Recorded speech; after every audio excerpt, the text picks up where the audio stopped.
বান্দারে তোমার জন্য আমি রাখছি একটা জান্নাত, যে জান্নাতের নিচ দিয়ে নদী প্রবাহিত, নহর, দুধের নহর, মধুর নহর, শরবতের নহর, পানির নহর। এই নহরের শুরু হয়েছে হাউজে কাউসার দিয়ে।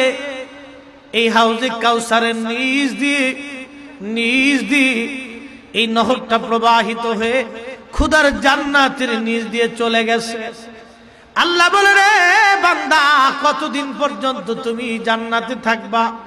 খালিদিনা ফিহা আবাদা, চিরদিন চিরদিন চিরদিন চিরদিন। যেই জীবনের শুরু হবে আর কোনদিন শেষ হবে না। পৃথিবীর জীবন শুরু হয়ে যাবে আবার শেষ হবে। অল্প সময় আমরা আছি, কেউ 30 বছর, কেউ 60 বছর।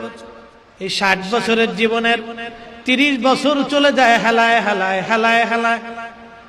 বাকি 30 বছরের বাকি সময়, অধিকাংশ সময় চলে যায় ঘুমে ঘুমে ঘুমে ঘুমে।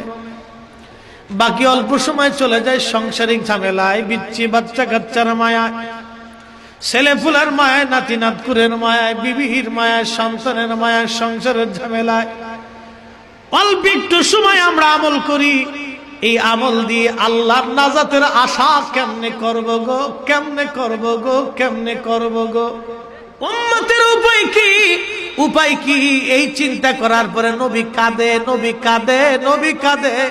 আমার উম্মতের হবে কি, উম্মতের হবে কি, উম্মতের উপায় কি? আল্লাহ জানাই দিলেন, হাবিব আপনি আর কাঁদবেন না, চোখের পানি মুছে দেন। আমি আল্লাহ জানাই দিলাম, ওয়ালা সাউফা ইউতিকা রাব্বুকা ফাতারদা।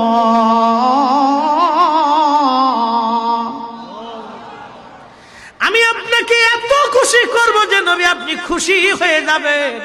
আয়াত নাজিল হয়ে যাওয়ার পরে তাফসীর মাজারিতে আল্লামা কাজী সানাউল্লাহ ফানিফাতি রাহিমাহুল্লাহ লিখতেছেন, দুনিয়ার মুসলমানেরা শোনো, ফেরেশতা আয়াত নাজিল হয়ে যাওয়ার পরে সাহাবীরা বলে, হুজুর আল্লাহ খুশি করতে চাই, বুঝলাম না।